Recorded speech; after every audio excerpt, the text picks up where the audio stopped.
ក្នុងឆ្នាំ2025នេះខ្ញុំបានទៅដើរលេងនៅកោះរងសឡឹមចំនួន2យប់3ថ្ងៃដែលសារតារៀមគាត់បានឈ្នះសវត្តទៅលេងនៅណងណា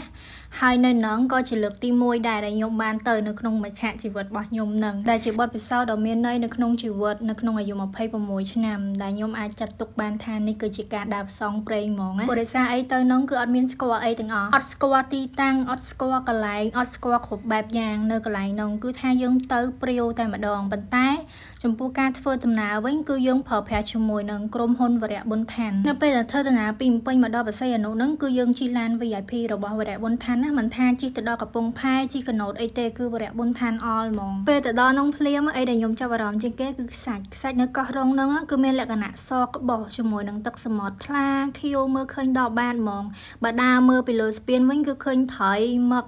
កូនបកាហែពេញនឹងមកដល់រីសតនេះម្ហូបដែលពួកយើងបានញ៉ាំគឺជាម្ហូបរបស់រីសត free លក្ខណៈ buffet នៅពេលព្រឹកហើយចំពោះម្ហូបថ្ងៃត្រង់ហើយនឹងពេលល្ងាចវិញគឺយើងត្រូវកំងនិងចំណាយប្រាក់ផ្ទាល់ខ្លួនហើយពួកយើងក៏ដើរមើលទៅតាមឆ្នេរសមុទ្រដើរមើលទឹកមើលនេះមើលនោះហើយក៏ដើរទៅឆ្លងទៅភ្នំម្ខាងទៀតនៅពេលដែលយើងដើរនឹងប្រើរយៈពេលប្រហែលជា20នាទីទៅ30នាទីដែររៀងឆ្ងាយប៉ុន្តែយើងអត់ហត់ទេដោយសារការដើរនឹងគឺដើរបតានិយាយបតានិយាយពីនេះនិយាយពីនោះមើលឆ្វេងមើលស្ដាំមើលព្រៃព្រឹក្សាមើលភ្ញៀវទេសចរគាត់កំពុងចំណាយពេលមួយគ្រួសាររបស់គាត់ហើយយើងមើលទៅម្ខាងទៀតយ៉ាងត្រជាក់ភ្នែកហ្មងណាហើយមកដល់កន្លែងនេះគឺមានអារម្មណ៍ថាខ្លួនឯងដូចឆ្លងទៅកន្លែងមួយទៀតចឹងមានភ្នំមានព្រៃ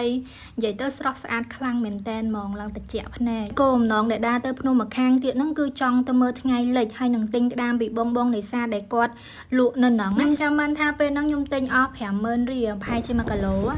ន្ទាប់មកទៀតយើងក៏មកមើលថ្ងៃលិចនិយាយទៅថ្ងៃលិចនៅកន្លែងហ្នឹងស្អាតខ្លាំងមែនតែនហ្មងខ្ញុំចង់ដឹងនេះមានមនុស្សប្រហែលអ្នកដែលចូលចិត្តមើលថ្ងៃលិចដូចជាខ្ញុំខ្ញុំដឹងថាខ្លួនឯងក្នុងមួយជីវិតហ្នឹងអាចបានមើលថ្ងៃលិចអញ្ចឹងប្រហែលដងទៀតជាពិសេសថ្ងៃលិចនៅមាត់សមុទ្រហ្នឹងហ្មងមកដល់កន្លែងនេះខ្ញុំចង់ចុះទៅអង្គុយលេងកន្លែងថ្មលេងទឹករបៀបមើលខ្ចង់មើលខ្ចៅក៏ឡមានក្តាមមានអីចឹងណាប៉ុន្តែរៀមវិញគាត់ carry ខ្ញុំខ្លាំងមែនតែនហ្មងគាត់ខ្លាចខ្ញុំធ្លាក់ទឹកខ្លាចខ្ញុំល្អើដួលខ្លាចខ្ញុំត្រូវសัตว์ខាំបើនិយាយពីខ្ញុំចំពោះគាត់វិញខ្ញុំមិនមែនជាប្រពន្ធគាត់ទេដូចប្អូនស្រីគាត់ដូចកូនគាត់ចឹងគឺគាត់ថា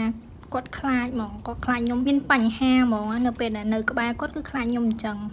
បន្ទាប់ពីមើលថ្ងៃលិចហើយយើងក៏បានទិញតកកដើម្បីខ្លះសេក្តាមទុកឲ្យវាតិចឲ្យវានៅស្រស់ចឹងហើយបន្ទាប់មកយើងក៏ទៅប្រាប់រីសតឲ្យគាត់រៀបចំចក្រានអាំងដើម្បីឲ្យយើងអាំងក្តាមបើនិយាយពីរសជាតិក្តាមនៅកោះរងសឡុំវិញគឺឆ្ងាញ់ខ្លាំងមែនតែនហ្មងផ្អែមស្រស់និយាយទៅសាច់ឡើងឆនសាច់ឡើងណែន